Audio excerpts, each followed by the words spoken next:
سجدہ سہو کب واجب ہوتا ہے، ایک ایسا اصول میں آپ کو بتانے والا ہوں جس سے آپ آسانی کے ساتھ سمجھ سکتے ہیں کہ ہمارے اوپر سجدہ سہو واجب ہوا ہے یا نہیں ہوا ہے۔ نماز کے دوران ہر نمازی سے کبھی نہ کبھی ایسی غلطی ہو جاتی ہے کہ جس سے اس کے اوپر سجدہ سہو واجب ہو جاتا ہے۔ اگر سجدہ سہو وہ نہ کرے تو اس کی نماز جو ہے ادھوری رہ جاتی ہے اور وہ قبولیت تک کے مقام تک نہیں پہنچتی۔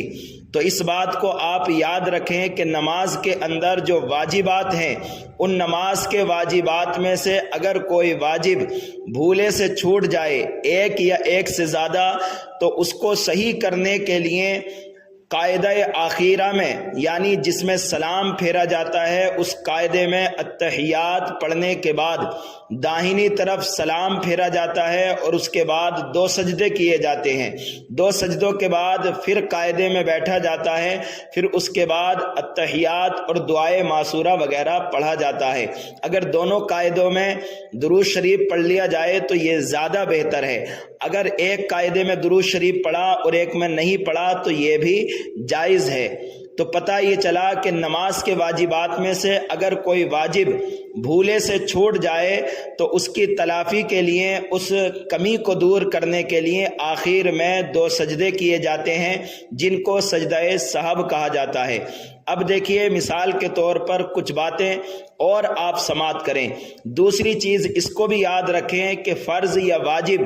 ان کے ادا کرنے میں اگر تاخیر ہو جائے اور وہ تاخیر 3 تسبیح کے مطابق پہنچ جائے تو پھر اس میں بھی سجدہ سہو واجب ہوتا ہے۔ آپ نماز پڑھ رہے ہیں، آپ نے سورہ فاتحہ کو مکمل نہیں پڑھا، اگر ایک آیت بھی چھوٹ گئی، یا سورہ فاتحہ کو مکمل پڑھا لیکن 2 مرتبہ پڑھا، یا پھر سورہ فاتحہ اور سورت ملانے کے درمیان اتنی تاخیر ہو گئی کہ 3 تسبیح کی مقدار وہ تاخیر ہو گئی، اب ایسی صورت میں سجدہ سہو واجب ہو جاتا ہے۔ اگر کوئی شخص سورہ فاتحہ نہیں پڑھا اور اس نے سورت پڑھی، پھر دوبارہ اس سورت کو موقوف کرنے کے بعد سورہ فاتحہ پڑھی، پھر اس کے بعد سورت ملائی، یا اگر کسی شخص نے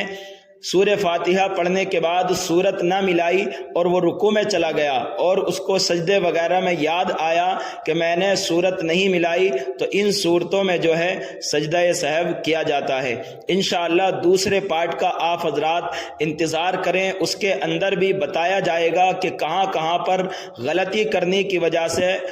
نمازی پر سجدہ سہو واجب ہوتا ہے۔ آپ حضرات اس ویڈیو کو لائک کر کے شیئر کر دیجئے اور جلدی سے چینل کو سبسکرائب کر